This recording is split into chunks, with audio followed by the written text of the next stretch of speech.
नमस्कार, मैं Satyendra Kumar Sharma, typing instructor, TCAB NI EPVD Dehradun से Hindi braille shorthand dictation class में आपका स्वागत करता हूं। तो शुरू करते हैं। हिंदी डिक्टेशन गति 60 शब्द प्रति मिनट। राष्ट्रभाषा की समस्या। प्रोफेसर बर्गेस के शब्दों में राष्ट्र जातीय एकता के सूत्र में बंधी हुई वह जनता है जो किसी अखंड भौगोलिक प्रदेश में निवास करती हो। उन्होंने आगे कहा है कि जातीय एकता से उनका अभिप्राय ऐसी आबादी से है जिसकी एक सामान्य भाषा और साहित्य, सामान्य परंपरा अथवा इतिहास, रीति रिवाज तथा उचित और अनुचित की सामान्य चेतना है। प्रोफेसर गॉर्नर के अनुसार राष्ट्र सांस्कृतिक रूप से सुसंगठित और एक रूपीय जन समुदाय है जिसे अपने आध्यात्मिक जीवन की एकता और अभिव्यक्ति का ज्ञान है और जो उसे बनाए रखना चाहता है। स्पष्ट है कि जातीय एकता अथवा सांस्कृतिक एकता के लिए एक सामान्य भाषा का होना आवश्यक है। प्राचीन समय में भारत में यह कार्य संस्कृत करती थी।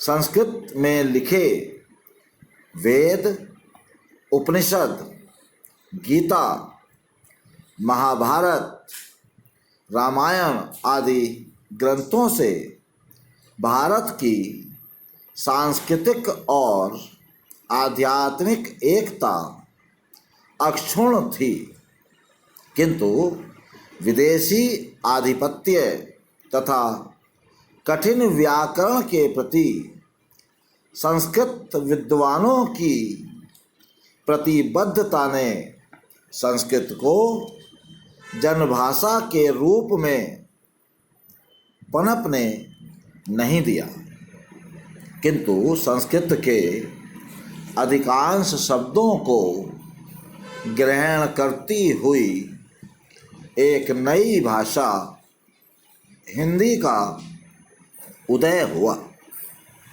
भक्ति आंदोलन का प्रचार प्रसार मुख्यतः हिंदी में हुआ और रामचरितमानस, सूरसागर आदि ग्रंथों ने भक्ति की धारा प्रवाहित की, किंतु हिंदी के व्याकरण में अरबी फारसी के शब्दों का बाहुल्य कर और देवनागरी के स्थान पर फारसी लिपि को अपनाकर उर्दू भी एक भाषा के रूप में खड़ी हो गई।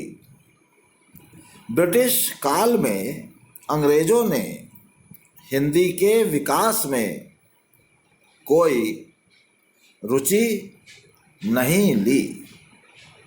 उन्होंने अंग्रेजी शिक्षा पर जोर दिया और भारत के कानून भी अंग्रेजी भाषा में बनाए। धीरे धीरे समस्त सरकारी कामकाज अंग्रेजी में होने लगे। इस प्रकार अंग्रेजी ही संपूर्ण भारत की राजभाषा घोषित हो गई। हिंदी भाषी तो अंग्रेजी सीख ही रहे थे, बंगला, उर्दू, तेलुगु, मराठी, तमिल, गुजराती, कन्नड़, मलयालम, उड़िया, पंजाबी आदि को समझने और बोलने वाले भी अंग्रेजी सीख रहे थे।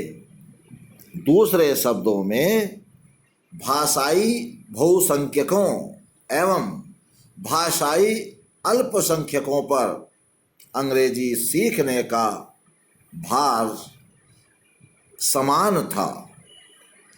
कोई भी राष्ट्रभाषा अपने राष्ट्र की प्रतिनिधि होती है। राष्ट्र अपनी भावनात्मक अभिव्यक्ति इस भाषा के माध्यम से करता है। उसमें राष्ट्र का रहन सहन, चिंतन मनन, संस्कृति सभ्यता, रीति रिवाज, धर्म दर्शन, धारणा मान्यता आदि संपूर्ण मूल तत्वों का सन्निवेश होता है और वह उस राष्ट्र का प्रतीक बनकर विश्व में विख्यात होती है।